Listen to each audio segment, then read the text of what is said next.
Oh bah c'est bon, j'ai fait reboot, ça va, Reboot. ça va se faire.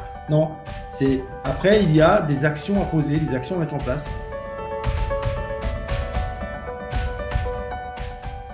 pour que fructifier ce reboot finalement. Il y a des moments de bilan, faire le bilan, trier ce qu'on garde pas, et dire ok, bah là j'ai peut-être gardé ça, c'est peut-être encore de trop, du coup ça je m'en débarrasse, et puis je vais me concentrer sur ça, ça et ça. Et du coup, c'est vrai que il y a besoin d'être focus, et par ce bilan aussi, il y a besoin d'être essentiel. Absolument. Ouais. C'est ce qu'on disait. Et c'est pas incompatible d'être focus et essentiel. On ne peut pas, c'est pas la peine d'être que focus ou d'être qu'essentiel, mais c'est trouver l'essentiel dans tout ce que l'on possède. Et ensuite, une fois qu'on a décidé, choisi, être focus sur ce qu'on a décidé et choisi. Je dirais que c'est un petit peu ça, finalement, la structure. C'est d'abord aller à l'essentiel, faire le tri, garder ce qui est bon pour nous, à Testin grêle. Le discernement. Le discernement, le feu. On va vous parler de plus en plus ces éléments. Donc, le feu, faire preuve de discernement, trier ce qui est bon, garder ce qui est bon pour nous, laisser partir ce qui n'est pas bon pour nous. Et puis ensuite, une fois que ça c'est fait, eh bien, c'est faire focus sur, OK, c'est quoi le plus important maintenant, sur quoi je dois me concentrer et avoir de la répétition, avoir de la régularité, avoir du rythme pour que ça se mette en place et que ça vous donne ce que vous voulez que ça vous donne. Exactement. Et là, on est dans cette période du printemps où c'est plus, on va dire, l'émergence des projets. C'est des nouvelles choses, les nouvelles pousses, les arbres. Moi, je suis en admiration de cette période parce que je trouve que quand les petites feuilles commencent à pousser, ou les petites fougères là qui commencent à sortir, c'est tellement magnifique, c'est magique. Et après, derrière, en fait, il va y avoir vers le 18 avril, on va entrer dans la période de terre, donc l'intersaison. Et là, effectivement, ça sera peut-être le moment de dire, OK, j'ai eu plein de projets, là, on a un. Je me pose, je me recentre, lesquels sont vraiment bons pour moi, bons pour l'intention que j'ai, l'objectif que j'ai, etc. Et il va y avoir l'été derrière. Et l'été, ça va être finalement cette expansion des projets que vous aurez choisis. Donc, vous ne pouvez pas faire l'expansion sur plein de projets. Ça veut dire qu'il faut déjà revenir au centre et se dire, OK, là, j'ai plein d'idées, hop.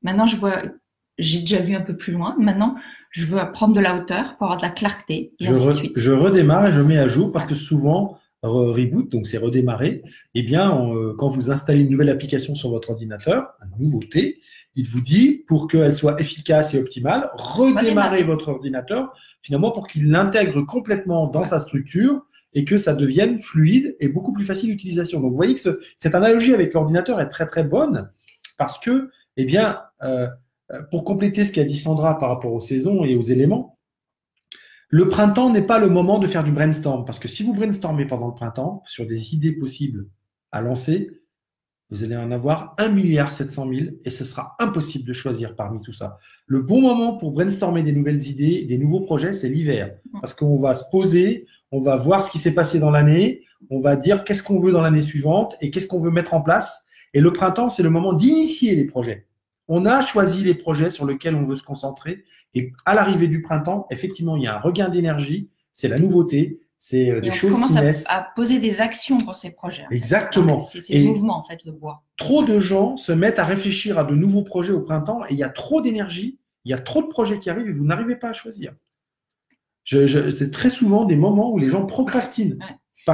Et l'hiver, c'est vraiment cette période de l'intériorisation. Donc, en plus, les projets que vous allez brainstormer en hiver, ils vont être vraiment pris du fond de vous, plus profond de vous, parce que vous êtes à l'intérieur. Et d'ailleurs, il y a quelqu'un qui nous posait une question sur vous savez, on a un cursus d'une année entière où on a 5 modules. Donc, dedans, il y a les 3-5. Je vous rappelle qu'il y a une date au mois de mai. C'est 25-26 mai. Il y a encore des places.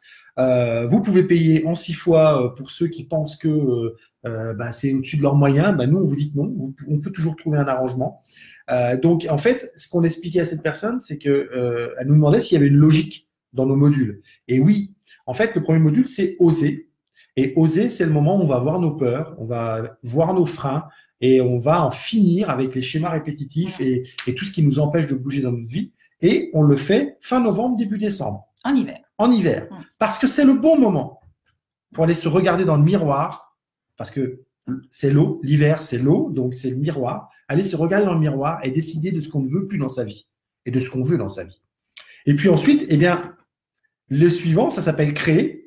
Comment ce soir? qui commence ce soir. Nos participants arrivent aujourd'hui.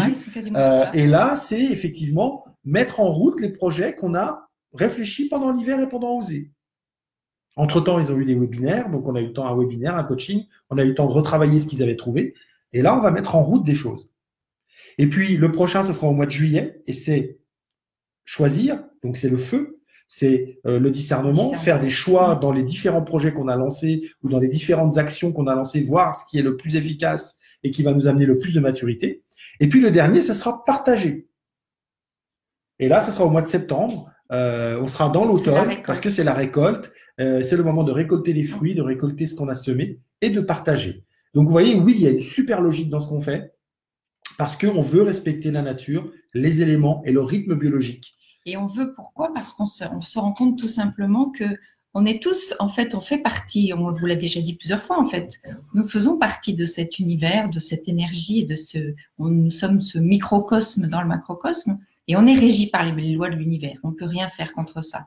Et que plus on va à contre-courant de ça, plus il y a des blocages, plus c'est difficile, plus on se heurte à des murs. Et plus on se laisse aller en harmonie avec ces cycles-là, et plus la fluidité arrive. Et nous, on s'en rend compte de plus en plus, en fait. On expérimente tout ce qu'on vous enseigne, tout ce qu'on vous transmet. Tout le temps. C'est qu'on l'a expérimenté et qu'on continue à l'expérimenter.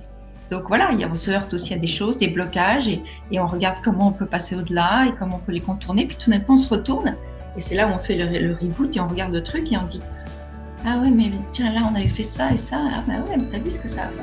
Et pof, il y a un redémarrage. Elle ne le sait pas, mais je la reboot tout le temps, en fait. Parce que le bouton anglais, c'est le bouton reboot aussi.